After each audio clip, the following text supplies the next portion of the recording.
है वो हम कैसे पढ़ सकते हैं, स्पेक्ट्रम बुक्स है उसको कैसे पढ़ें और मॉडर्न हिस्ट्री को किस तरीके से हम कवर करें, आज के वीडियो में हमें जानेंगे। और एक मिनट एक मिनट,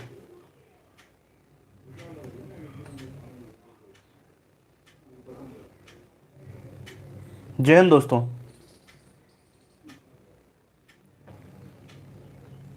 हाँ तो हम स्टार्ट करते हैं, ठीक है। तो जो मॉडर्न हिस्ट्री है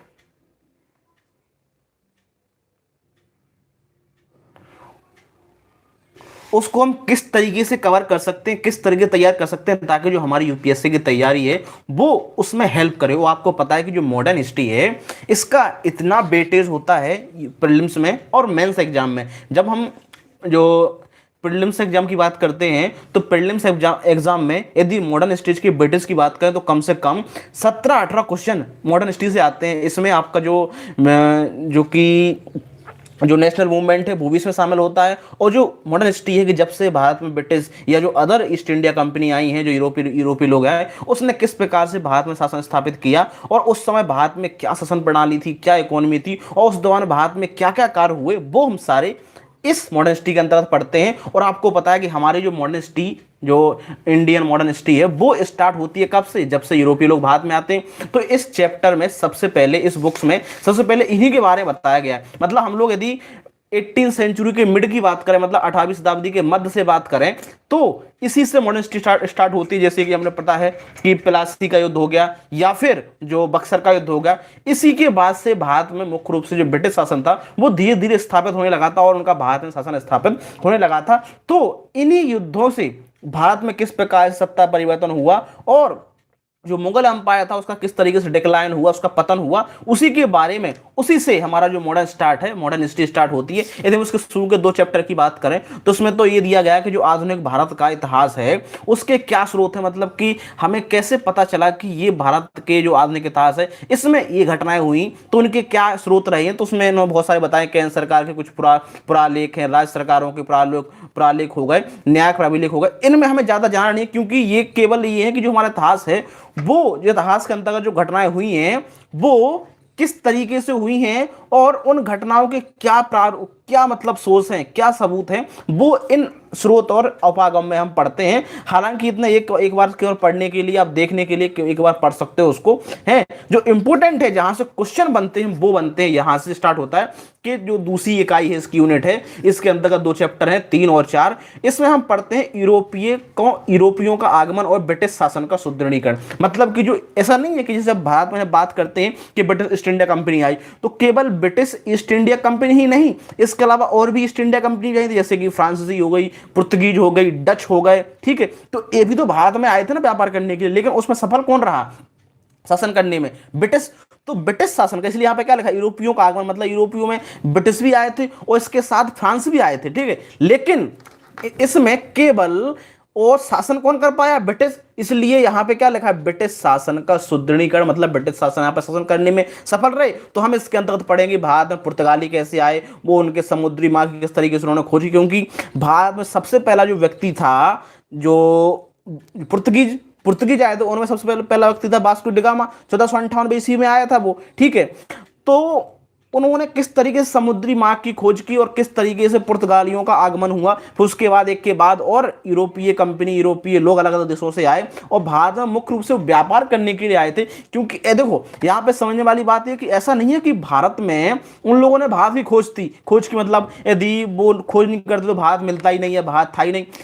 पहले भी यूरोप के भारत के साथ व्यापार चल ही रहे थे, चाहे मध्यकाल हो या प्राचीन काल हो। लेकिन मध्यकाल में क्या हुआ कि जैसे ही जो अरब क्षेत्र में इसमें जब इस्लामिक वर्ल्ड आया, इस्लामिक शासन स्थापित हुआ, तो इन्होंने जो व्यापार डायरेक्ट चल रहा था यूरोपीय कंपनियों यूरोप का, तो वो व्यापार में मध्यस्थता किसने कर दी उत्पन्न? अरब के देशों ने, अरब के लोगों ने।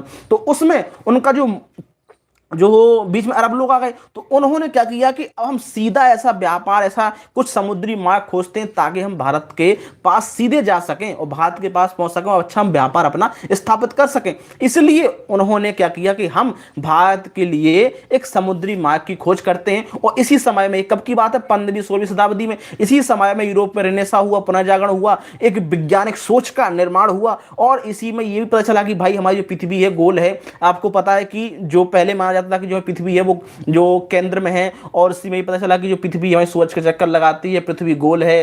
तो उनको ये पता चला कि यदि पृथ्वी गोल है तो यदि हम और समुद्री मार्ग से भी जाते हैं तब भी हमें भारत तो मिल ही जाएगा, क्योंकि इस क्षेत्र में पहले अरब वालों का शासन हो गया, जैसे जो रेड सी हो गया या जो फारस की खाड़ी हो गया, यहाँ से जो व्यापार चल रहा था टर्की के थ्रू, यहाँ पे ओटोमन एम्पायर हो या फिर जो अरब वर्ल्ड का इसमें शासन आ गया था। तो सीधे और यहाँ पे भारत में व्यापार में जो अरब व्यापारी थे उनका एक वर्चस्व स्थापित हो गया हिंद महासागर के क्षेत्र में। तो उस वर्चस्व को कमी करने के लिए और भारत में व्यापार करने के लिए लोग यहाँ पे आए थे। ठीक है, तो इस तरीके से यूरोपीय कंपनी भारत में आगमन हुई। ब्रिटिश जो पुर्तगीज आए, ब्रिटिश आए, फ्रांसीसी आए, डच आए, और एक एक करके वो हुए। लेकिन भारत में जो शासन स्थापित करने में जो सफल रहा वो रहे ब्रिटेन वाले, ब्रिटिश वाले लोग। कैसे रहे? क्योंकि जब पुर्तगीज आए, सबसे पहले पुर्तगीज आए तो लगभग 100 साल तक तो वैसे ही शासन चल करते रहे, उनके मुकाबले कोई आए नहीं। उन लोगों ने हिंद महासागर के व्यापार पर, चाहे वो अलेट सागर, हारमुज जल संधि है, ठीक है, चाहे फास की खाड़ी हो गया, आदन की खाड़ी हो गया, मलक्का खाड़ी और श्रीलंका, इस पूरे अरब क्षेत्र, पूरे जो हिंद महासागर का क्षेत्र है, इंडियन ओशियन का, इसमें पूरे में, क्योंकि इनके पास जो नौसेना थी बहुत पावरफुल थी। और जिस समय ये भारत में आए उस समय भारत में कोई भी, चाहे उत्तर भारत हो दक्षिण भारत हो, इसमें कोई भी राजा ऐसा नहीं था जिसकी नौसेना मजबूत हो या वो नौसेना के रूप में कार्य कर रहा हो। तो उनको इसमें राजाओं को हराने में काफी सफलता प्राप्त हुई, वो काफी सफल रहे, ऐसे उनको हेल्प मिली। तो वो बहुत जल्दी भारत में एक व्यापार में उनका वर्चस्व स्थापित हो गया, इंडियन ओशियन में, हिंद महासागर में, और एक एक करके वो शासन हुए। उसके बाद डच आए, ब्रिटिश आए, तो इन लोगों ने क्या किया, जो पुर्तगीज थे उनको एक प्रकार से, वो पुर्तगीज जो ब्रिटिश था उनसे एक सामना नहीं कर पाए। इसी प्रकार से जो पुर्तगीज हैं उन्होंने ब्रिटेन से संधि कर ली और इनका गोवा पे शासन रहा। बाकी पे उन्होंने बोला हमें व्यापार करना है भाई, हमें शासन नहीं करना है, और फिर वो इस देश से बाहर हो गए कि हमें भारत शासन नहीं करना है। और जो डच थे, डच ने भी संधि कर ली कि भाई हमें केवल जो क्षेत्र इंडोनेशिया वाला क्षेत्र, मसाले वाला क्षेत्र वो हमें मिल गया है, हम भारत में नहीं आएंगे, हमें किसी तरीके की परेशानी करनी कोई बात नहीं है। तो जो ब्रिटिश थे उनके रास्ते से डच भी बाहर हो गए, और जो पुर्तगीज थे वो भी बाहर हो गए, क्योंकि पुर्तगीज ने अपनी राजकुमारी की शादी ही कर दी थी ब्रिटेन वालों से, और उनको मुंबई को दहेज में दे दिया था, तो वो तो वैसे ही बाहर हो गए थे खेल से।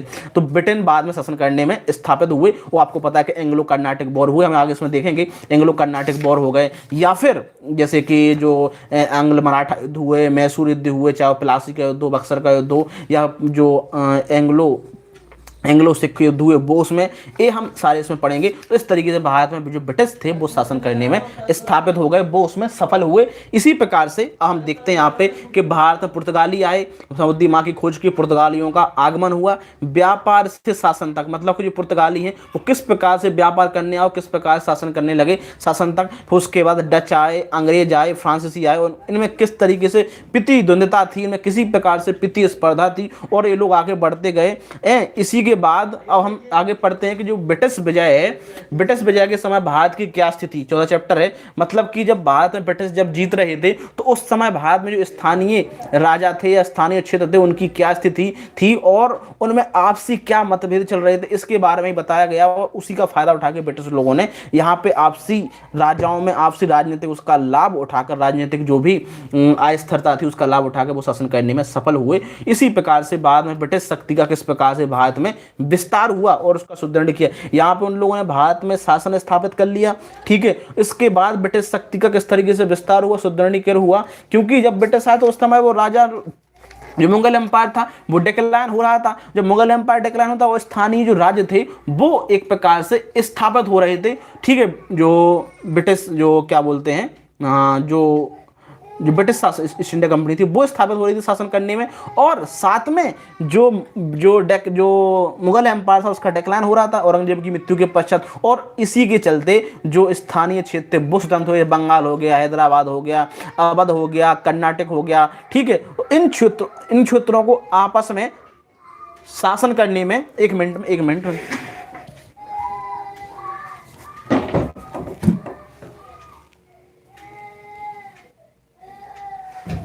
ठीक है।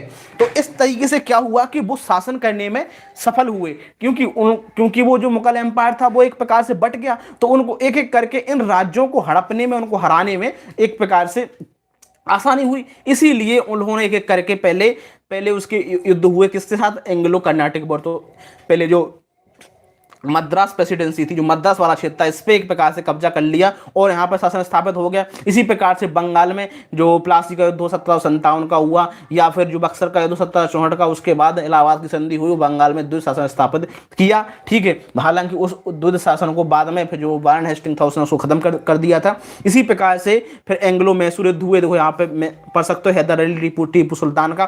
तो ये मैसूर युद्ध हुए, इसी के चलते जो मैसूर पे कब्जा कर लिया कि कुछ मतलब क्षेत्र था मैसूर के, और कुछ क्षेत्र उसके लिए जो पहले जो डायनेस्टी काम करती थी मैसूर में, जो शासन कर रही थी हैदर अली टीपू सुल्तान से पहले, उनको दे दिया गया। इसी प्रकार से मराठा शक्ति का भी उदय हुआ, हम पढ़ेंगे, और किस प्रकार से मराठा शक्ति का पराजय हुई, चाहे वो पानीपत का तृतीय युद्ध हो, जिसके बाद लग रहा था कि मराठा शक्ति एक प्रकार से फिर से शायद भारत में एक शासन करने लगे पूरे में, क्योंकि इसी समय मुगल एम्पायर का डिक्लाइन हो रहा था, और जो मराठा शक्ति थी उसका लग रहा था कि ये शायद कुछ भारत में शासन कर सकती है। लेकिन तभी पानीपत का तृतीय युद्ध होता 1761 में, और उस समय ये हार हो जाती है अहमद शाह अब्दाली से, जिससे ये डिसाइड हो गया था कि अब मराठा पूरे भारत में शासन नहीं कर पाए, क्योंकि उनका शासन का डिक्लाइन हो गया था। ठीक है, तो इस तरीके से फिर उसी में बीच में जो अंग्रेज आए वो उन लोगों ने मराठाओं के साथ एंग्लो मराठा वॉर हुए 1775 से लेकर 82 तक प्रथम 3 युद्ध हुए। ठीक है, तो इन युद्धों में किस तरीके से जो मराठा शक्ति थी वो पराजय हुई, और मराठा शक्ति की पराजय के कारण इसके बाद फिर उन्होंने किस तरीके से पंजाब में विजय प्राप्त की, ब्रिटिश ने सिंध में विजय प्राप्त की। इसके बाद ब्रिटिश प्रभुता का प्रशासनिक नीति का विस्तार, अब किस तरीके से उन लोगों ने भारत के अलग अलग क्षेत्रों में प्रशासन अपनाया, चाहे वो जैसे कि घेरे की नीति हो, सहायक संधि हो, या फिर डॉक्ट्रिन ऑफ लैप्स, व्यपगत का सिद्धांत। ठीक है, और इसके अलावा जैसे आपने पढ़ा होगा कि वो जो लॉर्ड डलहौजी था, हड़प नीति। ठीक है, किसी राज्य को हड़प लेना है, वहां पर उत्तराधिकार नहीं है, तो ठीक है। तो ऐसे इस तरीके से उन्होंने पूरे भारत में एक करके सभी राज्यों को अपने साम्राज्य में मिलाया, और चाहे वो इसी के बाद आंग्ल भूटान संबंध कैसे हुए, आंग्लो नेपाल संबंध, आंग्ल बर्मा संबंध, इसके अंदर हम ये भी पढ़ेंगे किस तरीके से एंग्लो बर्मा जो वॉर हुए थे वो भी हम पढ़ेंगे, आंग्ल तिब्बत, आंग्ल अफगान संबंध। ठीक है, तो अब क्योंकि पता है आपके जो आज पाकिस्तान और अफगानिस्तान की सीमा है डूरंड रेखा, वो किसके द्वारा बनाई गई, ब्रिटिश और अफगान के भी संबंध हुए जब ब्रिटिशर्स ने पंजाब पे कब्जा कर लिया। तो उसके बाद क्योंकि पंजाब में शासन कर रहे थे महाराजा रणजीत सिंह, जब उनकी मृत्यु हो जाती है उसके बाद फिर जो उनके उत्तराधिकारी होते हैं उनके साथ ब्रिटिश के युद्ध होते हैं, आंग्ल सिख के युद्ध, उसमें उनको हराया जाता है 1845 के, और इस दौरान में। ठीक है, तो इसमें क्या हो जाता है कि पंजाब पे किसका शासन होगा, ब्रिटिश का। तो ब्रिटिश जब शासन करेंगे पंजाब में, तो फिर क्या होगा कि अब जो पंजाब की सीमा लगती है किससे, अफगानिस्तान से, क्योंकि जब पंजाब की बात करें तो पाकिस्तान का पंजाब है वो भी इसी में शामिल था। ठीक है, तो यहाँ पे संधि होगी कि भाई जो डुरंड रेखा है वो ब्रिटिश भारत की और अफगानिस्तान की एक सीमा रेखा मानी जाएगी, बाद में फिर वो पाकिस्तान और उसकी बनी, क्योंकि पाकिस्तान अलग हो गया आज़ादी के बाद में। अब हम इसके बाद पढ़ते हैं कि कंपनी शासन के विरुद्ध, जब कंपनी का शासन स्थापित हो गया, तो अब शासन स्थापित हो गया, वो शासन करने लगे भारत में। अब उस शासन को उखाड़ने के लिए किस तरीके से कंपनी शासन के विरुद्ध में बढ़ता विद्वेष, मतलब कि कंपनी शासन के विरुद्ध किस तरीके से आंदोलन हुए, जन आक्रोश उत्पन्न हुआ, जन असंतोष हुआ, तो उसमें कौन कौन से आंदोलन हुए में से पढ़ेंगे। जैसे कि जन 1857 से पूर्व, क्योंकि 1857 की क्रांति हुई, उससे लेकिन पूर्व कौन कौन से आंदोलन हुए वो भी देखेंगे। 1857 से पूर्व ब्रिटिश साम्राज्य के विरुद्ध जन असंतोष, जन विद्रोह, जैसे जन विद्रोह का उद्भव हुआ। ठीक है, ये टॉपिक है जिसमें हम नागरिक विद्रोह पढ़ेंगे। ठीक है, किसान विद्रोह पढ़ेंगे, धार्मिक अधिश्वर सहित किसान विद्रोह। ठीक है, चाहे वो अपनी भूमि के लिए लड़ रहे थे, किसान विद्रोह, पूर्वोत्तर में आदिवासी आंदोलन, जनजातीय आंदोलन, ये हम सारे आंदोलन इसके अंतर्गत पढ़ते हैं। ठीक है, फिर जब 1857 के बाद कुछ आदिवासी आंदोलन, जनजातीय आंदोलन और पूर्वोत्तर के सीमांत जनजातीय आंदोलन, वैश्व क्षेत्र एवं प्रमुख कारण। अब हम पढ़ते हैं 1857 का विद्रोह किस तरीके से हुआ, उसमें कौन कौन सी घटनाएं हुई, और भारत के अलग अलग क्षेत्रों में अलग अलग समय पर इस विद्रोह किस तरीके से ब्रिटिश सरकार के द्वारा दबाया गया। और फिर ये जो 1857 का विद्रोह था वो एक प्रकार से ब्रिटिश सत्ता को उखाड़ने में सफल नहीं हुआ, लेकिन कहीं हद तक जो ब्रिटिश शासन था उसमें एक परिवर्तन करने में सफल जरूर हुआ कि जैसे 1857 क्रांति होती है तुरंत ही जो शासन है वो भारत का शासन सीधे ब्रिटिश ईस्ट इंडिया कंपनी से सीधे क्राउन के पास पहुंच जाता है। और कैसे 1858 का आपको पता है कि जो भारत शासन अधिनियम आता है उसके थ्रू वो आता है। अब हमने ये पढ़ लिया 1857 के बाद 1857 का विद्रोह कहाँ कहाँ कैसे कैसे हुआ, ठीक है। अब हम पढ़ते हैं, आपको पता है कि इसी 19वीं शताब्दी मतलब 1800 से लेकर 1900 के बीच में सामाजिक धार्मिक सुधार आंदोलन हुए, मतलब SRRM socio religious reform movement. और इसमें आपको पता है सती प्रथा हुई, इसमें बहुत सारे हमारे जो भारत के जो जो समाज सुधारक थे उन्होंने भाग लिया और आंदोलन किए, ताकि समाज में वो धार्मिक या कुरीतियां थी या समाज में जो गलत फहमी थी लोगों के बीच में उनको यहाँ पे सुधारा गया। इसी जैसे कि बहुत सारे लोग हैं जैसे ईश्वर चंद्र विद्यासागर हो गए, राजा राम मोहन राय हो गया, ठीक है, ज्योतिबा फुले हो गया, ठीक है, सावित्रीबाई फुले हो गई, इससे गुलाब गोपाल बाबा बलंगर, ठीक है, इस बहुत सारे लोग थे, ठीक है, रामकृष्ण परमहंस, स्वामी विवेकानंद, दयानंद सरस्वती, ठीक है, जैसे आर्य समाज पढ़ते हैं, देव समाज, धर्म सभा, बहुत सारे जो आंदोलन हुए हम इसके अंतर्गत पढ़ते हैं, ठीक है।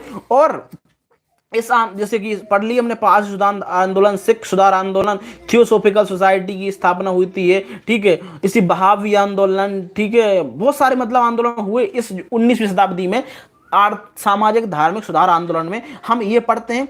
अब इसके बाद सीधे हम भारत से, चूंकि हमें ब्रिटिश ईस्ट इंडिया कंपनी से हमें जो ब्रिटिश अंग्रेजों का शासन था उससे हमें निजात चाहिए था, भारत देश को आजाद करवाना था। जब भारत देश को आजाद करवाना था तो हमें क्या करना था, इसके शासन को हमें उखाड़ फेंकना था। तो हमें इसके लिए क्या करना था, फ्रीडम स्ट्रगल करना था, स्वतंत्रता संघर्ष करना था। और इसी के चलते, स्वतंत्रता संघर्ष के चलते हमने क्या किया, स्वतंत्रता संघर्ष चलते क्या किया, कांग्रेस की स्थापना होती है। कब कब स्थापना होती है, 1885 में। और उसके बाद एक के बाद देश में बहुत सारे नेता देश की आज़ादी के लिए, देश को आज़ाद कराने के लिए इसमें एक भाग लेते हैं देश की आज़ादी के लिए। और इसमें क्योंकि जो 1857 क्रांति हुई उसके बाद अब ये लगा कि यदि हमें भारत को यदि हमें बचाना है, ठीक है, ब्रिटिश सत्ता से बचाना है, तो हमें इसको आज़ाद कराना होगा। और फिर उसके बाद एक होड़ मची कि हमें भारत को आज़ाद कराना है। इसी के चलते बहुत सारे आंदोलन हुए। तो हम यहाँ पे पढ़ेंगे स्वतंत्रता संघर्ष, फ्रीडम स्ट्रगल, और किस तरीके से भारत में राष्ट्रवाद का प्रारंभ हुआ, राष्ट्रवाद का उदय हुआ, और कौन कौन सी ब्रिटिश की नीतियां रही जिनसे भारतीयों को नाखुश किया और भारतीयों ने उसके खिलाफ एक प्रकार से आंदोलन किया, ठीक है। जैसे कि बंगाल का विभाजन हो गया 1905 में, उसके विरुद्ध आंदोलन हुए 1905 में, आपको पता है, ठीक है। और उसके बाद क्या हुआ कि जो भारतीय राष्ट्रीय कांग्रेस थी, इंडियन नेशनल कांग्रेस थी, इसकी स्थापना होती है 1885 में। और कांग्रेस के इस उदय के बाद हम इसको 3 भागों में बांटते हैं, उदारवादी, उग्रवादी चरण, ठीक है। और उसके बाद गांधी युग आता है। और इसी बीच में जब गांधी के जब असहयोग आंदोलन स्टार्ट करते हैं और जब वापस लेते हैं, इसी बीच के दशक में 1920 के दशक में क्रांतिकारी आंदोलन भी स्टार्ट होते हैं, जिसमें जैसे कि हमारे जो भगत सिंह थे, राम प्रसाद बिस्मिल थे, सुभाष चंद्र बोस थे, क्या नाम, चंद्रशेखर आजाद, इनका उदय हुआ। इन लोगों ने किस तरीके से एक नए ढंग से आज़ादी की लड़ाई लड़े। हालांकि इन लोगों को फांसी हुई और आपको पता है चोरा चोरी कांड हुआ था, जिसके बाद और काकोरी कांड हुआ था। ये हम सारे इसी दौरान हम पढ़ते हैं जब कांग्रेस की स्थापना होती है। जब कांग्रेस की स्थापना होती है तो इस बीच काफ़ी लोगों के बीच में, किसानों के बीच में गाँव जाकर और एक ऐसा माहौल होता है कि भाई हमें देश के लिए, आज़ादी के लिए लड़ना है। यहाँ तक तो हमें, क्योंकि देखो जब भारत गुलाम हुआ तब तक तो पता ही था भारत गुलाम हो गया, लोगों को पता ही नहीं है भाई साहब। 1857 तक, जब 1857 क्रांति हुई 100 साल निकल गए, समझ रहे हो, मतलब 57 प्लास्टिक होता, 1857 क्रांति होती है और 100 साल निकल गए, हमको पता नहीं हम गुलाम हैं। इसके बाद भाई एक माहौल बनता है कि नहीं, और देश के में जो ब्रिटिश शासन है ये हमारे साथ गलत कर रही है और देश में आज़ादी की लड़ाई लड़ना है। तो इस तरीके से भारत में फिर आज़ादी के लिए लड़ाई लड़ी जाती है और इसमें भारत में स्वतंत्रता संघर्ष होता है, आधुनिक राष्ट्रवाद का प्रारंभ होता है और हम कांग्रेस की स्थापना के बाद बहुत सारे आंदोलन होते हैं, ठीक है। उसका जो पहला चरण होता है उदारवादी चरण 1885 से लेकर 1920 में, इसको पढ़ते हैं। फिर उसके बाद पढ़ते हैं हम राष्ट्रीय आंदोलन जो 1905 से लेकर 1918 के बीच में हुए, ठीक है। उससे पहले क्या था, उदारवादी चल रहा था। लोग जो उदारवादी नेता थे वो एक कानून की सीमा में रहकर संवैधानिक रूप से अपना विरोध प्रदर्शन करते थे और अपनी मांगों को ब्रिटिश सरकार के समक्ष रखते थे। हालांकि उन मांगों को माना जाता था, नहीं माना जाता था। हालांकि जब लोगों को लगा अब अब हमें एक उग्र तरीके से एक आंदोलन करना चाहिए, तब उसके बाद एक उग्रवादी राष्ट्रवाद का युग होता है, ठीक है, उदय होता है 1905 से लेके 1909 के बीच में, ये क्या है, उग्र राष्ट्रवाद का उदय होता है। और राष्ट्रीय आंदोलन 1905 से लेकर 1918 के बीच में हम इस पूरे सिस्टम को पढ़ते हैं। और उसके बाद 1907 से लेकर 1917 तक क्रांतिकारी गतिविधियों का प्रथम चरण, क्रांतिकारी गतिविधियों का प्रथम चरण, यहाँ पे इसको कई लोग जो इतिहासकार हैं उसको मतलब क्रांतिकारी आतंकवाद भी बोलते हैं, या जो रेवोल्यूशनरी जो टेररिज्म है वो भी बोलते हैं, कि उसी बीच बहुत सारी जो एक हिंसक घटनाएं भी हुई, ठीक है। तो इसमें 1907 से लेकर 1917 के बीच में ये जो हुआ युद्ध हुआ, और इसी बीच में जो ब्रिटिश जो सुधार ला रहे थे भारत में, वो भी इसमें देखा जाता साथ में किस तरीके से वो सुधार ला रहे हैं, ठीक है। तो ये हम पढ़ेंगे, उग्र राष्ट्रवाद का युग पढ़ेंगे 1905 से लेकर 1909 के बीच में, राष्ट्रीय आंदोलन 1900, ये इसको कहा जाता है उग्रवादी चरण, उदारवादी चरण 1850 से लेकर 1905 के बीच में। अब इसके बाद 1918 के 1917 के बाद में गांधी जी 1915 में वापस आ जाते हैं। 1917 में वो चंपारण की घटना होती है, 1917 में शायद, मेरे को, हाँ 1917 में ही होती है शायद मेरे हिसाब से, ठीक है। उसके बाद गांधी का एक नाम देश में जाता है कि गांधी जी, और उसके बाद फिर गांधी युग उदय होता है 1919 से लेकर 1939 के बीच में। यहाँ पे गांधी जी के द्वारा बहुत सारे आंदोलन चलाए जाते हैं जिनका नेतृत्व किया जाए, बहुत सारे का मतलब जैसे कि प्रमुख जो आंदोलन है, असहयोग आंदोलन हो गया, सविनय अवज्ञा आंदोलन हो गया, और भारत छोड़ो आंदोलन। तो इस तरीके की घटना होती है, तो हम ये पढ़ लेते हैं भाई, क्रांतिकारी गतिविधियां 1907 से लेकर 1917 के बीच में। इसके बाद आपको पता है कि 1914 में वर्ल्ड लेवल पे प्रथम विश्व युद्ध स्टार्ट हो गया था, फर्स्ट वर्ल्ड वॉर स्टार्ट हो गया था 1914 में, 1919 में ये खत्म हो गया था। तो इसमें किस तरीके से आंदोलन हुआ, और इसको हम साथ में इसको भी अपने भारत के इतिहास से जोड़ के पढ़ते जाएंगे, और उसके क्या परिणाम रहे, ठीक है। और इसी बीच फिर जो आंदोलन हुए, होम रूल लीग आंदोलन, कार्यक्रम लीग के प्रति सरकार का रुख, ये सारी चीज़ें हम इसके अंतर्गत पढ़ते हैं, चाहे वो मोंटेगू, चेम्सफोर्ड या पार्लियामेंट्री सुधार 1909 का। ये इसी साल जो इसी कार्यक्रम में जो ब्रिटिश सत्ता थी वो साथ में जो भी कानून ला रही थी, ठीक है, जो संवैधानिक सुधार कर रही थी, वो भी संवैधानिक इतिहास क्या रहा है, वो भी संवैधानिक विकास में उन कानूनों को भी हम पढ़ते जाएंगे साथ में।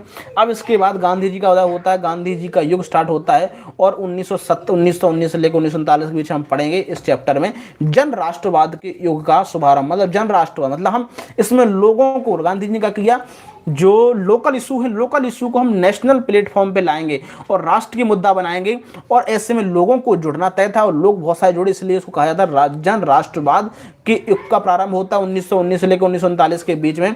गांधी जी का उदय होता है, तो गांधी जी के बारे में पढ़ेंगे कि जीवंत होने के कारण, ठीक है। इसके बाद चंपारण की चंपारण की घटना 1917 में, अहमदाबाद का मिल हड़ताल 1918 में, खेड़ा सत्याग्रह 1918 में, ठीक है। इसी के बाद आपको पता है कि जो रॉलेट एक्ट वो 1919 में आया था, इसके विरुद्ध आंदोलन हुआ, और 1919 में जलियांवाला बाग हत्याकांड हुआ था, ठीक है, पंजाब में। उसके खिलाफ आंदोलन की एक लहर बन रही थी इसी बीच, और हंटर जांच आयोग बना था इसी की जांच के लिए। कांग्रेस का दृष्टिकोण साइंस से हम पढ़ेंगे। और आपको पता है कि इसी बीच में जब फर्स्ट वर्ल्ड वॉर खत्म होता है 1919 में, तो जो खिलाफ जो टर्की था, टर्की में जो खलीफा हुआ करता था, उसको उस पद को खत्म करने के लिए बात चलने लगी। और इसी बीच भारत में खिलाफत आंदोलन का भी ब्रिटिश का एक विरोध करने लगा, क्योंकि यहाँ पे फर्स्ट वर्ल्ड वॉर में जीते कौन थे, मित्र देश, उसमें ब्रिटेन था। तो उसको खिलाफत आंदोलन को जो क्या बोलते हैं, इसको ऑटोमन एम्पायर था, उसको खत्म करने के लिए, खलीफा के पद को खत्म करने के लिए यहाँ पे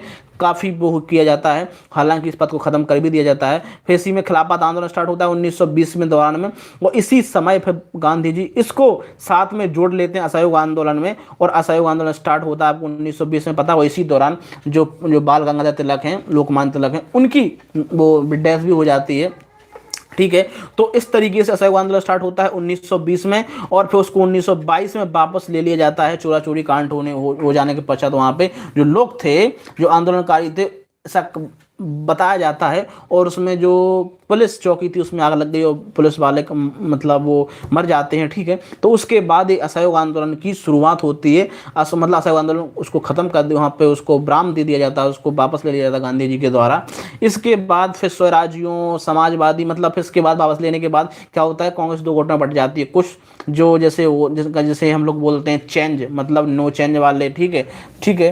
तो जो जो नेता थे वो अलग अलग भागों में मतलब बट जाते हैं कि कुछ बोलते हैं नहीं हमें वापस नहीं लेना चाहिए था ये आंदोलन, कुछ बोलते हैं ठीक है हमने वापस ले लिया है।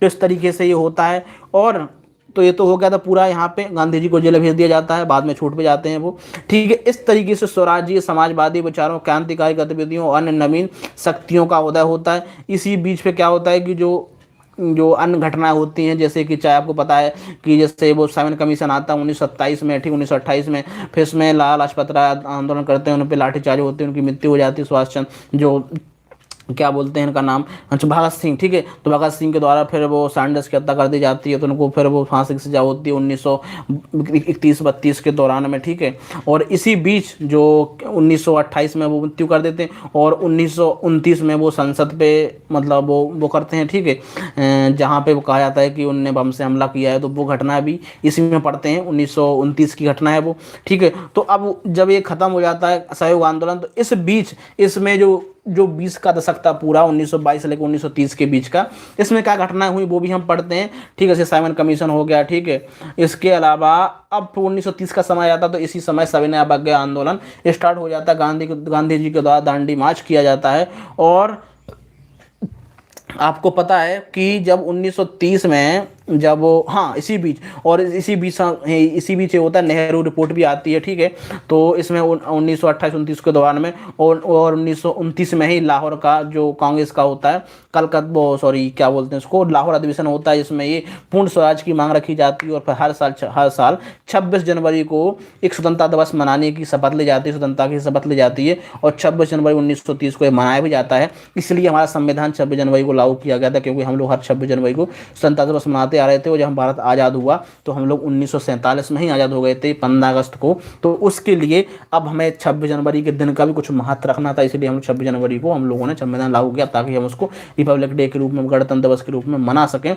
जिस तरीके से गांधी जी की 11 सूत्री मांग क्या थी, ठीक है, गांधी अर्बन पैक्ट क्या था, दांडी मार्च, ये हम नमक कानून की अवज्ञा का प्रसार हम ही पढ़ेंगे, ठीक है। इसके बाद खत्म हो जाता है। इसी बीच पे जो प्रथम गोलमेज सम्मेलन 1930-31 के इस दौरान होते हैं, द्वितीय गोलमेज सम्मेलन, तृतीय गोलमेज सम्मेलन, सविनय अवज्ञा आंदोलन का पुनः प्रारंभ, ठीक है। तो ये हम पूरे पढ़ेंगे। इस दौरान पूना जो गांधी जी और अम्बेडकर जी के बीच में पूना समझौता हुआ था, पूना पैक्ट कहा जाता है जैसे, वो हम इसके अंदर पढ़ेंगे। और सविनय अवज्ञा आंदोलन के पश्चात भविष्य की रणनीति पर बहस होती है। और प्रांतों में फिर क्या होता है, कांग्रेस शासन बनती है, क्योंकि आपको पता है 1935 में भारत शासन अधिनियम आता है, 1937 में चुनाव होते हैं। तो उसमें किन किन राज्यों में कांग्रेस स्थापना हुई या मुस्लिम लीग की शासन हुई और अन्य पार्टियों का शासन स्थापना हुई, वो पढ़ते हैं। अब इसके बाद चैप्टर स्टार्ट होता है हमारा स्वतंत्रता और भारत का विभाजन, क्योंकि अब हम 1939 से लेकर 1947 के बीच का समय पढ़ेंगे, क्या क्या इसमें दौरान हुआ है। और इसी बीच में पढ़ेंगे भारत छोड़ो आंदोलन। और 1939 में आपको पता है कि 1939 में यहाँ से भारत आज़ाद की एक वो तो हुई थी, भारत आज़ाद होगा, साथ में जब भारत 1947 में आज़ाद होता है तो साथ में उसका विभाजन भी तो हो जाता है भाई साहब। जब विभाजन हो जाता है तो इसलिए उसको कहा गया कि स्वतंत्रता और विभाजन की ओर बढ़ता हुआ भारत, ठीक है। अब क्या हो रहा है कि 1939 में द्वितीय विश्व युद्ध था वो खत्म हो जाता है। आपको पता है कि नहीं, स्टार्ट होता है 1939 में, और 1945 में वो खत्म होता है, ठीक है। तो इस तरीके से द्वितीय विश्व युद्ध के परिणाम स्वरूप राष्ट्रवादी प्रतिक्रिया क्या क्या हुई। इस बीच में पूरे जो क्रिप्स मिशन है वो क्या था, ठीक है, जब जो भेजा गया था, ठीक है। इसके अलावा जो 1946 में कैबिनेट मिशन था, इस प्रकार से भारत में संविधान सभा बनी। ये सारी जो गतिविधियां हैं, और 1942 में भारत छोड़ो का आंदोलन, ठीक है, और हरिपुरा और त्रिपुरी अधिवेशन, सुभाष चंद्र बोस के विचार, इसमें जो सुभाष चंद्र बोस, जवाहरलाल नेहरू, महात्मा गांधी, ठीक है, इनमें भी क्या थोड़ा बहुत मतभेद था, वो इन सारी चीज़ों को हम पढ़ेंगे क्या क्या हुआ है। और यहाँ पे ध्यान देने वाली बात है कि इन्हीं जो चीज़ हैं, मतलब जब से कांग्रेस की स्थापना हुई, फ्रीडम स्ट्रगल स्टार्ट हुआ, नेशनल मूवमेंट स्टार्ट हुए, इन्हीं जो टॉपिक हैं इन्हीं से ज़्यादा क्वेश्चन बनते हैं, क्योंकि इसी बीच ज़्यादा घटनाएं हुई, ठीक है। वैसे तो एक बार पढ़ लिया हमने चैप्टर वो कि यूरोपीय कंपनियों का आगमन हुआ और उन्होंने किस तरीके से भारत में शासन स्थापित कर लिया, तो वो तो एक अलग हो गया, ठीक है, वो मैटर। उसके बाद लेकिन भारत में शासन स्थापित होने के बाद किस प्रकार से भारत में इस शासन को हटाने के लिए किस तरीके से भारत में लोगों के द्वारा आंदोलन किए जाते हैं, इनसे ज़्यादा क्वेश्चन बनते हैं। इसी प्रकार से ये हम चार चीज़ें पढ़ते हैं, कि भारत छोड़ो आंदोलन, आज़ाद हिंद फौज के बारे में, ठीक है, पाकिस्तान, फिर इसी बीच पाकिस्तान की मांग उठने लगती है, ठीक है। और आपको पता है कि मुस्लिम लीग की जो स्थापना हुई थी वो तो 1906 के दौरान ही हो गई थी, ठीक है। तो इस तरीके से जो जिन्ना है वो सक्रिय होते हैं राजनीति में और पाकिस्तान की मांग उठने लगती है। और तभी भारत छोड़ो आंदोलन चल रहा था 1942 में। इसके बाद फिर भारत छोड़ो आंदोलन होता है, ठीक है, और बहुत सा घटना होने लगती है इसी बीच, ठीक है। गांधी जी का उपवास, ठीक है, भारत छोड़ो प्रस्ताव, ठीक है, ये सारी घटनाएं हम इसके अंतर्गत पढ़ेंगे। और जब आज़ाद होने लगता है फिर धीरे धीरे पाकिस्तान की मांग को मान लिया जाता है कि भाई अब पाकिस्तान तो बन के रहेगा। इसलिए जब 1947 में आज़ाद हो जाता है तो 1947 का भारत स्वतंत्रता अधिनियम भी आता है। और ये जो पूरी घटनाएं थी वो हम सारे इसको विस्तार से उसमें पढ़ते जाएंगे, ठीक है। माउंटबेटन योजना थी, ठीक है, भारत का विभाजन स्वतंत्रता की ओर, मतलब भारत का विभाजन भी हो रहा था, साथ में स्वतंत्रता भी हो रहा था, पाकिस्तान और भारत के बीच में दोनों में बंटवारा हो रहा था, विभाजन, और साथ में दोनों स्वतंत्र भी हो रहे थे, ठीक है। तो माउंटबेटन योजना आती है, भारतीय स्वतंत्रता अधिनियम आता है 1947 में, और माउंटबेटन योजना 3 जून 1947 में आती है। तो कुल मिला के अब ये हो गया था कि भारत को अब आज़ाद होना है और साथ में भारत का बंटवारा भी होगा। तो इस तरीके से भारत का बंटवारा हो जाता है और भारत 1947 में आज़ाद हो जाता है। तो यहीं तक हमारा जो मॉडर्न हिस्ट्री है वो यहाँ से कंप्लीट हमारी हो जाती है। तो यहाँ तक इसमें इतने सारे क्वेश्चन बन जाते हैं कि आपका जो मॉडर्न हिस्ट्री है उसमें जो वेटेज है प्रीलिम्स में वो बहुत सारे क्वेश्चन यहाँ से बनते हैं, खासकर जो फ्रीडम स्ट्रगल है, नेशनल मूवमेंट है यहाँ से। इसके बाद जब भारत आज़ाद हो गया तो बाद में राज्यों का किस तरीके से एकीकरण हुआ, ठीक है, भारत का एकीकरण हुआ और राज्यों का पुनर्गठन हुआ, ठीक है। और कांग्रेस ने विभाजन क्यों स्वीकार किया, बहुत सारे प्रश्न रहते हैं इसमें, और अंग्रेजों को भारत छोड़ने पर बाध्य करने वाली शक्तियां, ठीक है, इस तरीके से हम पढ़ते हैं। इसके बाद जो हमारा स्टार्ट होता है भाई कि ब्रिटिश काल में, ठीक है, ब्रिटिश शासन के अधीन, जब भारत में ब्रिटिश शासन कर रहा था तो ब्रिटिश शासन के अधीन भारत एवं अन्य पहलू, ठीक है, जब भारत में ब्रिटिश शासन था तो उस दौरान क्या क्या भारत में हो रहा था, कौन कौन संवैधानिक रूप से, पहला चैप्टर है संवैधानिक प्रशासनिक और न्यायिक विकास, किस तरीके से कौन कौन से लॉ कानून आए, अधिनियम आए, जिस तरीके से भारत में संवैधानिक विकास हुआ। जब हम पॉलिटी पढ़ते हैं तो इसमें भी हम यही पढ़ते हैं कि भारत में संविधान बनने से पहले कौन कौन से संवैधानिक विकास हो गए थे ब्रिटिश काल में। ब्रिटिश जब भारत में आए तो उनके दौरान कौन कौन से कानून बन गए, ठीक है, कौन कौन से ऐसे एक्ट बने जिन्होंने भारत में जो हमारा संविधान था उनको बनाने में हेल्प किया, और क्या क्या कौन कौन से कानून हुए, कौन कौन समय पे आए। तो हम उन कानूनों को संवैधानिक प्रशासनिक न्यायिक विकास के दौरान कौन कौन से एक्ट आए वो हम पढ़ेंगे। इनको दो भागों में बांट लेते हैं। 1773 से लेकर 1858 के बीच संवैधानिक विकास, और 1858 के बाद जब स्वतंत्रता प्राप्ति तक संविधान, 1858 के बाद से स्वतंत्रता प्राप्ति तक संवैधानिक विकास, क्योंकि यहाँ से 1857 क्रांति हो जाती ना, तो उसके बाद जो शासन है वो सीधे क्राउन के पास पहुँच जाता है। तो यहीं से जो अलग जो कानून आते हैं वो उनको दो भागों में बांट लेते हैं हम, ठीक है। तो इस तरीके से कौन कौन से हुए, रेगुलेटिंग एक्ट हो गया, ब्रिटिश इंडिया एक्ट हो गया, ठीक है, 1786 का अधिनियम हो गया, चार्टर एक्ट हो गया, ठीक है। इसके अलावा फिर बाद में 1858 में आता है, और इस तरीके से भारत में फिर परिषद अधिनियम आता है 61 का, 1892 का, 1909 का, तो 1909 में भारत शासन अधिनियम आता है, 1935 में भारत शासन अधिनियम आता है। ये सारी चीज़ें हम इसके अंतर्गत पढ़ते जाते हैं। तो ये पूरा हमारा, और भारत में किस तरीके से सिविल सेवाओं का विकास हुआ वो हम सारी चीज़ें, कॉर्नवालिस की भूमिका, बेलेजली की भूमिका, ये हम सारी चीज़ें, सारी घटनाएं क्रम इसके अंतर्गत हम पढ़ते हैं। किसके अंतर्गत पढ़ते हैं? ये संवैधानिक विकास और प्रशासनिक विकास किस प्रकार से भारत में हुआ। तो ये हमने पूरा पढ़ लिया। अब भारत में ब्रिटिश नीतियों का सर्वेक्षण, ठीक है, कि कैसे कैसे उन लोग के बांटो राज करो की नीति हुई, जमींदारों के प्रति दृष्टिकोण, मतलब वो क्या क्या चीज़ें हुई, प्रेस स्वतंत्रता की, पर प्रतिबंध, रंग भेद की नीति, मतलब ब्रिटिश शासन की जो भारत में नीतियाँ रही उनका सर्वेक्षण किया जाता है कि भाई किस तरीके से उन्होंने शासन किया और क्या क्या उनकी नीतियाँ रही हैं। भारत में ब्रिटिश शासन का आर्थिक प्रभाव, ठीक है, अब हम चैप्टर पढ़ेंगे। हाँ, वैसे इस चैप्टर को पहले ही पढ़ लेना चाहिए था कि मतलब कि जब भारत में ब्रिटिश शासन कर रहे थे तो भारत में किस तरीके से भारत की इकोनॉमी पर उसका प्रभाव पड़ा, या फिर हम उसको कहें कि भारत में जब ब्रिटिश शासन था तो उसका आर्थिक क्या प्रभाव था, किस तरीके से हमारी इकोनॉमी थी, अर्थव्यवस्था थी। तो भारत में ब्रिटिश शासन का आर्थिक प्रभाव, ठीक है। उसके बाद भारत में प्रेस का किस तरीके से विकास हुआ, शिक्षा का किस तरीके से विकास हुआ ब्रिटिश काल के दौरान में, ठीक है। इसके बाद कृषक आंदोलन किस तरीके से हुए। ये चैप्टर हैं पहले पढ़ लेने चाहिए थे, हालांकि क्योंकि ये तो आज़ादी से पहले के चैप्टर है ना, कि ब्रिटिश काल में शिक्षा का विकास कैसे हुआ, प्रेस का विकास कैसे हुआ, और भारत में ब्रिटिश शासन का आर्थिक प्रभाव, ठीक है। ये क्योंकि सब पहले के चैप्टर है ना, ठीक है, और 1857 क्रांति से पहले हमें पढ़ लेना चाहिए था क्योंकि तब वो शासन में आ गए थे, ठीक है। तो इस तरीके से हम लोगों ने कृषक आंदोलन स्टार्ट हुए 1857 के बाद 1947 के बीच में शिक्षा का विकास कैसे हुआ, इस हम ये चैप्टर पढ़ते हैं। और भारतीय श्रमिक वर्ग आंदोलन, ठीक है, ये पढ़ लिया। अब यहाँ से हमारी जो पूरी मॉडर्न हिस्ट्री है वो खत्म हो गई, क्योंकि हमने ये सब पढ़ लिया कि किस तरीके से भारत में ब्रिटिश ने शासन स्थापित किया, किस तरीके से शासन स्थापित किया और शासन किया, और उसके बाद शासन को उखाड़ने के लिए किस तरीके से भारतीयों के द्वारा फ्रीडम स्ट्रगल हुआ, आंदोलन हुए, और हमने उस आंदोलन को पढ़ लिया और भारत का उदय हो गया, भारत आज़ाद हो गया और साथ में भारत का विभाजन भी हो गया। तो ये हमने पूरा मॉडर्न हिस्ट्री कंप्लीट हो गई हमारी। अब इसके बाद हम पढ़ते हैं, हालांकि जो इसके बाद स्टार्ट होता है क्या, पोस्ट इंडिपेंडेंस इंडिया, मतलब स्वतंत्रता के पश्चात का भारत है। ठीक है, तो ये पढ़ते स्वतंत्रता और स्वतंत्रोत्तर विकास किस तरीके से हुआ, मतलब 1947 के बाद किस तरीके से भारत का विकास हो गया और किस तरीके से भारत में एक लोगों के साथ एक देश के लिए देश का किस तरीके से विकास हुआ, सरकारों ने क्या क्या काम किए, वो हम सारे इस चीज़ों इसमें हम पढ़ते हैं। संविधान का निर्माण कैसे हुआ, संविधान सभा कैसे बनी, और जो भारतीय रियासतें थी, ठीक है, और ठीक है उनके साथ किस तरीके से भारत में वो शामिल हुई, वो हम सारी चीज़ें, सारे घटनाक्रम, क्योंकि वो सारे हमारे भारतीय राज्यों के एकीकरण पुनर्गठन के अंतर्गत आते हैं। फिर किस तरीके से भारत को राज्यों के आधार पर, मतलब भाषा के आधार पर राज्यों को बांटा गया, वो हम सारी चीज़ें कहाँ पढ़ेंगे, पोस्ट इंडिपेंडेंस इंडिया में स्वतंत्रता। तो ये टॉपिक हमारा एक मेंस में भी आता है, जो हमारा मेंस का टॉपिक है GS1 में पोस्ट इंडिपेंडेंस इंडिया, वो हम यहाँ से कवर कर सकते हैं। हालांकि प्रीलिम्स में इतने क्वेश्चन इससे नहीं पूछे जाते, जो मैंने बताया कि प्रीलिम्स में खासकर जो प्रमुख मॉडर्न हिस्ट्री है, ब्रिटिश शासन आया और ब्रिटिश शासन के बाद 1947 के बीच में जो घटनाक्रम हुई पूरी, और खासकर फ्रीडम स्ट्रगल के दौरान भारतीय जो राष्ट्रीय आंदोलन हुए, इंडियन नेशनल मूवमेंट, इससे क्वेश्चन बनते हैं, समय कैसी पॉलिटिक्स चल रही थी। और यहाँ से हम पढ़ सकते हैं जो भारत का हमारा जो पोस्ट इंडिपेंडेंस इंडिया है, ठीक है, वो हम कवर कर सकते हैं। तो जैसे नवोदित राष्ट्र के समक्ष चुनौतियां, जब भारत नया राष्ट्र बना, भारतीय रियासतें, भारत संविधान का निर्माण हुआ जब भारत आज़ाद हो गया, ठीक है, संविधान सभा 1946 में और 1949 में संविधान बन के तैयार हो गया, जब 1950 में हमने लागू किया था।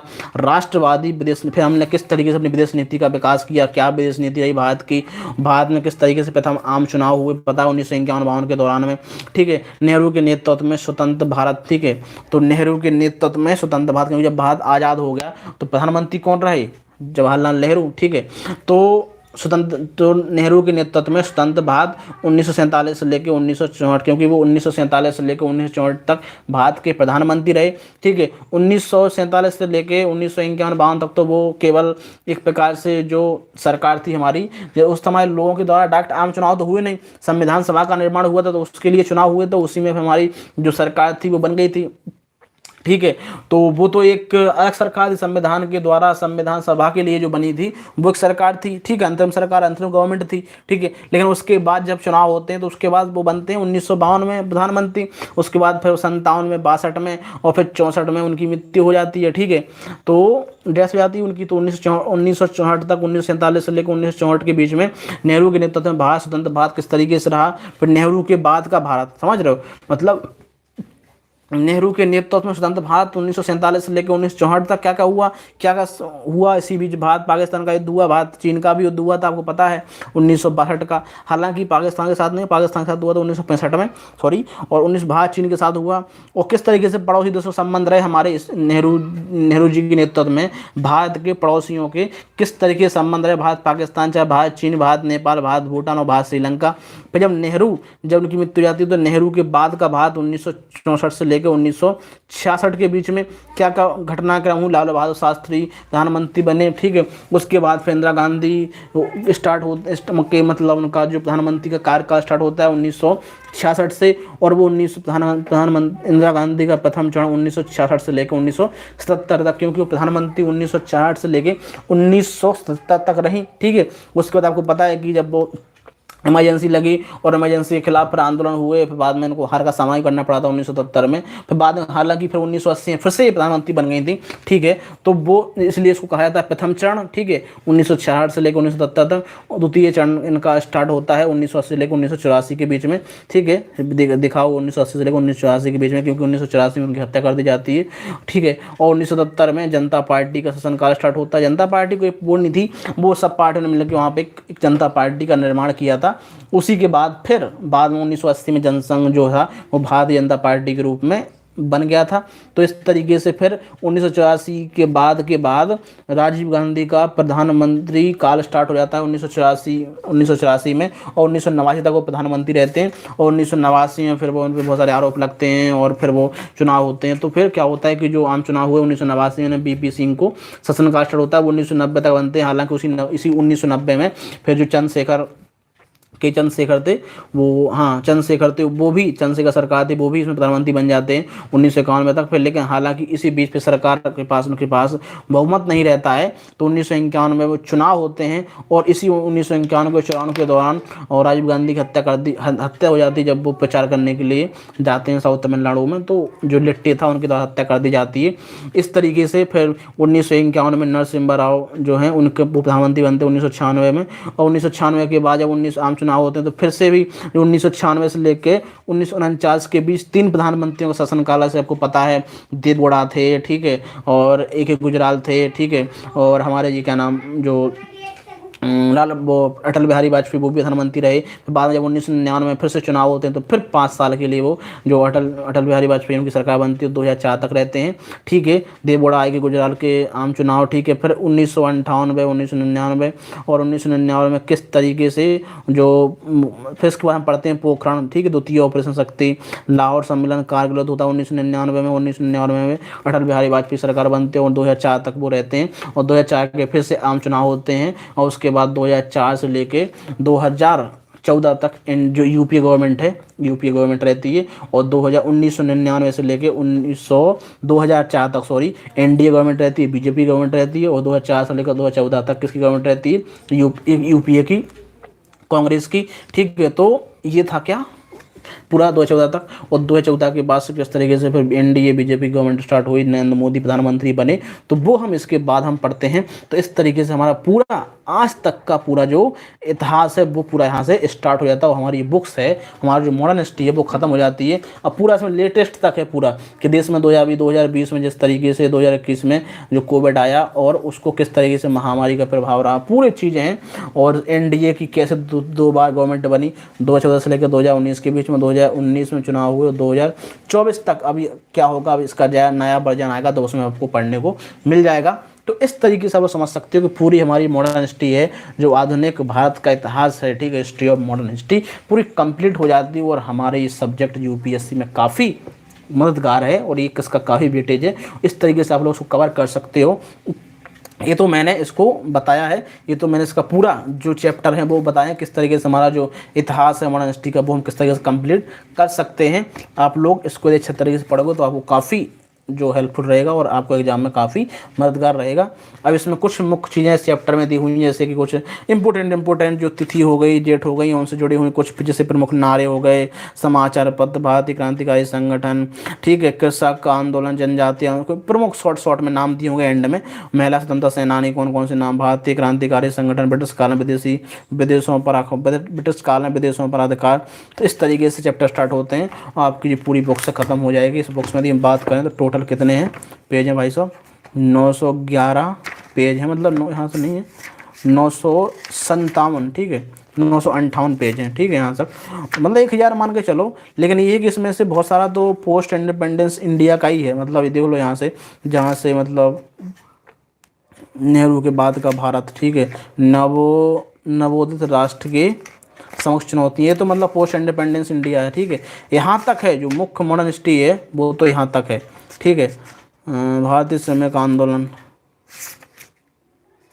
ठीक है, यहाँ तक है, मतलब मुख्य रूप से हमारी जो मॉडर्न हिस्ट्री है वो यहाँ तक है। यहाँ से स्टार्ट होती है हमारी क्या, पोस्ट इंडिपेंडेंस इंडिया, स्वतंत्रता और स्वतंत्रोत्तर विकास, आज़ादी के बाद किस तरीके से भारत का विकास हुआ, स्वतंत्रोत्तर विकास, मतलब पोस्ट इंडिपेंडेंस इंडिया। तो यहाँ तक हमें इतनी मॉडर्न हिस्ट्री पढ़नी है, इतने पढ़ लोगे तो हमारी मॉडर्न हिस्ट्री कंप्लीट हो जाएगी। और ये जो है इसके बाद ये है पोस्ट इंडिपेंडेंस इंडिया, मतलब आज़ादी के बाद का भारत। तो वो हमें अलग हम उसको पढ़ सकते हैं बाद में, पहले हमें ये कवर करना है। इसमें अभी हमें सोचते हैं कि इस चैप्टर को छोड़ भी दो यदि आप लोग, ठीक है, छोड़ना मतलब एक बार पढ़ के उसको समझिए क्या है। लेकिन जो प्रमुख जो स्टार्ट होता है वो होता है यूरोपीय कंपनियों का आगमन। हालांकि मैं आपको एक और सजेस्ट करूंगा, किसी के साथ आप लोग विपिन चंद्रा को भी पढ़ सको तो वही पढ़ लो। उसमें भी उसको पढ़ के आपको स्टोरी के फॉर्म में बहुत सारी चीज़ें समझ में अच्छी आ जाती हैं। और साथ में एक ये भी रहता है, जैसे कि इसमें एक चैप्टर नहीं है। जैसे कि जब जो मुगल एम्पायर था उसका डिक्लाइन हुआ, तो जो यूरोपीय जो कि जैसे कि जो वो थे, क्या नाम उनका, जो उत्तर मुगल शासक थे, जैसे कि बहादुर शाह, फर्रुख शाह, जहांदार शाह, मोहम्मद शाह रंगीला, ये जो शासक थे, इन्होंने किस प्रकार से शासन हुआ, इनके कार्यकाल में क्या क्या हुआ, और ब्रिटिश एम्पायर किस तरीके से डिक्लाइन हुआ, वो हमारे लिए, वो भी हमारे लिए इंपॉर्टेंट है। वो हम हालांकि मध्यकाल में पढ़ लेते हैं, लेकिन ऐसे में इससे लिंक करके पढ़ेंगे तो हमें आसानी होगी कि किस तरीके से मुगल एम्पायर का डिक्लाइन हुआ। फिर उसके बाद फिर वो जो मुगल एम्पायर था वो अलग अलग राज्यों में बट गया, देसी राज्यों में, और फिर उसके बाद किस तरीके से ब्रिटिश शासन ने अलग अलग करके उन राज्यों को शासन करने में काफ़ी हेल्प हुई। तो और इसके साथ ही ब्रिटिश शासन भारत में स्थापित हो गया। तो ये काफ़ी एक मैंने अच्छे मतलब बहुत अच्छे तरीके से समझाया है, ताकि आप लोग उसको समझ सको कि हाँ ब्रिटिश जो मॉडर्न हिस्ट्री उसको इस तरीके से कवर करना। मैंने उसको कितने शॉर्ट फॉर्म में आपको समझा दिया कि भाई ब्रिटिश भारत में ब्रिटिश आए, ब्रिटिश का शासन स्थापित हुआ, फिर उनके खिलाफ आंदोलन हुए, भारत आज़ाद हुआ। ये पूरा हमें मॉडर्न हिस्ट्री के अंदर पढ़ना है। मतलब कि सोचो कि 1757 से लेके मतलब कि 18वीं सेंचुरी के मध्य से, ठीक है, और हमें 1947 मतलब 20वीं शताब्दी के मध्य तक का इतिहास हमें मॉडर्न हिस्ट्री के रूप में पढ़ना है। 200 साल का इतिहास है ये, हम इसे अच्छे से कवर कर लेते हैं तो हमारा मॉडर्न हिस्ट्री कवर हो जाएगा। उससे पहले का जो इतिहास है उसको पढ़ते हैं मध्यकाल के अंतर्गत, ठीक है, जैसे कि दिल्ली सल्तनत हो गया, मुगल काल हो गया, ठीक है, और दिल्ली सल्तनत से पहले अलग अलग जो जैसे कि जो राजा थे, जैसे पाल वंश था, राजपूत वंश था, साउथ में चले जाओ चालुक्य वंश हो गया, बहमनी वंश हो गया, विजयनगर साम्राज्य हो गया, ये हम सारी चीज़ें मध्यकाल के अंतर्गत पढ़ते हैं। दिल्ली सल्तनत हो गई, ये मध्यकाल के अंदर पढ़ते हैं। उससे पहले और चले जाओ तो गुप्त काल, ठीक है, और गुप्त काल के बाद जैसे कि हर्षवर्धन का शासन आ गया था, ठीक है, तो गुप्त काल, उससे पहले पोस्ट मौर्य काल, ठीक है, और महाजनपद काल, प्राचीन काल में चले जाओ महाजनपद काल, और महाजनपद काल से पहले जाओ तो भाई अब पता चलेगा वैदिक काल, उत्तर वैदिक काल, और उससे पहले हड़प्पा सभ्यता, ठीक है, और हड़प्पा सभ्यता से पहले पता ही है प्रागैतिहासिक काल, ठीक है। तो वो पूरा प्राचीन इतिहास है, हमको बात करनी केवल किस पे, मॉडर्न हिस्ट्री पे। हमारी मॉडर्न हिस्ट्री इस तरीके से हमारी कवर हो जाएगी और हमारा पूरा इतिहास भी कवर हो जाएगा, और साथ में ये हम कवर कर लेते हैं तो इससे हमारा जो मेंस का पोर्शन है, हालांकि क्वेश्चन बहुत ही कम बनते, एक ही क्वेश्चन मुश्किल बनता है, वो भी नहीं आता कभी कभी, जिसका नाम है पोस्ट इंडिपेंडेंस इंडिया। और प्रीलिम्स में भी एक आध दो क्वेश्चन कभी कभी आ जाते हैं। जैसे अभी लास्ट का 2022 का पेपर हुआ था, उसमें क्वेश्चन एक आया था कि जो हमारे नरेंद्र मोदी जी हैं, नहीं जो हमारे राष्ट्रपति थे डॉक्टर राजेंद्र प्रसाद, वो कौन से मंदिर में गए थे, ऐसा कुछ क्वेश्चन आया था, जिसका वो था वो सोमनाथ का मंदिर था, वो उसका आंसर था।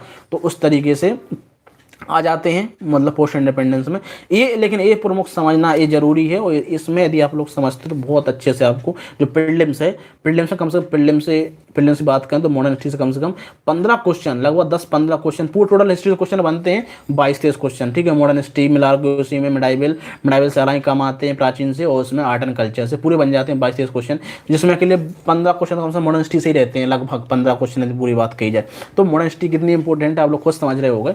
तो इस तरीके से मैंने बताया और किस तरीके से कवर कर सकते हो आप लोग। चाहो तो जो बिपिन चंद्र है वो भी मेरे पास है, आप लोग चाहो तो वो भी उसको भी आप लोग पढ़ के उसको भी कवर कर सकते हो, वो भी आपको काफ़ी मतलब महत्व, वो भी आपके लिए बहुत इंपॉर्टेंट है। उससे यदि पढ़ोगे ना तो आपको एक स्टोरी सी पूरी बन जाएगी। अच्छा हाँ, ये ऐसे शासन आया ब्रिटिश का, और ये विरोध, इसका आंदोलन हुए, ऐसा ऐसा हुआ, और किस तरीके से भारत आज़ाद हो गया, वो स्टोरी फॉर्म में दी। ऐसे उसमें कोई ऐसी टॉपिक हेडलाइंस ऐसी नहीं दी हुई हैं, वो आपको केवल वो, क्योंकि वो एनसीईआरटी है, ठीक है, 12वीं बच्चों की मॉडर्न हिस्ट्री की बिपिन चंद्रा की, तो वो आप लोगों से पढ़ सकते हो। हालांकि उसमें फैक्ट डेट इतनी ज़्यादा महत्व नहीं है उसका, और उसमें फैक्ट नहीं है, इसमें काफ़ी फैक्ट दिए हुए हैं और काफ़ी अलग अलग टॉपिकों को अलग अलग तरीके से समझाया गया है हेडलाइन के थ्रू, ठीक है, और टॉपिक बाई टॉपिक, ठीक है, क्या सिद्धांत है उनमें। जैसे मान लो अब इसी को देख लो, जैसे मान लो यहाँ पे लिखा है डॉक्ट्रिन ऑफ लैप्स, ठीक है, जैसे कि हम पढ़ते हैं ना, जैसे कि हड़प नीति, व्यपगत का सिद्धांत, ठीक है, इसमें पूरा अच्छे तरीके से समझाया गया कि क्या है क्या नहीं है, और इसके अंदर कौन कौन से राज्यों को लिया, क्या कब लिया, उसमें शॉर्ट तरीके से बता दिया होगा, ठीक है। इस चैप्टर में इसमें क्या है, हर चीज़ को काफ़ी ढंग से और विस्तार तरीके से समझाया, इसलिए तो बुक्स बहुत बड़ी है, ठीक है। और जो अलग अलग इतिहासकार हैं या फिर जो अलग अलग लोग हैं जिन्होंने इतिहास के बारे में कुछ दिया है, कोट दिए, तो उनकी यहाँ पे उनकी बातों को भी यहाँ पे उनके बता दिया गया।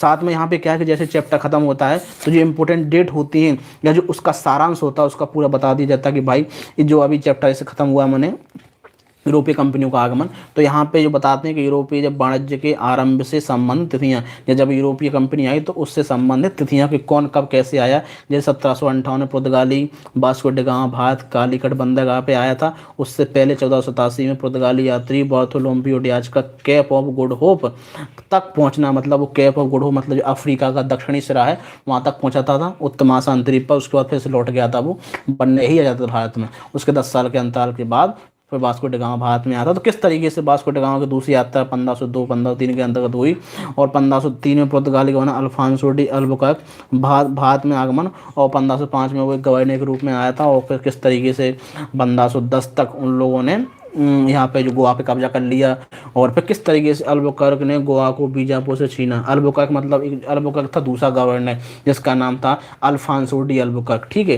तो इस तरीके से डेट है वो इन्फॉर्मेशन दी हो ताकि इसको समझने में और अच्छे से लगे। अपन जैसे मान लो अपने चैप्टर खत्म कर लिया, जब चैप्टर हमने खत्म कर लिया तो इस चैप्टर से संबंधित जो भी इंपॉर्टेंट घटनाएं हुई, डेट हुई, उनको सारांश में यहाँ पे लिख दिया, जो कि अपनी प्रीलिम्स के लिए काफ़ी इंपॉर्टेंट है, ठीक है। और मेंस में भी अपन इन चीज़ों को एक शॉर्ट के रूप में, एक जो ब्लू पॉइंट होता है उसमें हम एक प्रकार से इसको लिख देते हैं। हमारा जो आंसर काफ़ी अच्छा अट्रैक्टिव लगता है, अच्छा लगता है, इन्फॉर्मेटिव लगता है कि ताकि इसमें ऐसी इन्फॉर्मेशन दी हुई है। तो ये काफ़ी जो होता है कि पूरे चैप्टर में कौन कौन सी चीज़ें शॉर्ट तरीके से दी हुई थी वो इसमें उसको शॉर्ट करके दिखाया जाता है, जो भी आपने चैप्टर में पढ़ा है चैप्टर के एंड में। तो इस तरीके से अपना चैप्टर जो ख़त्म हो जाता है।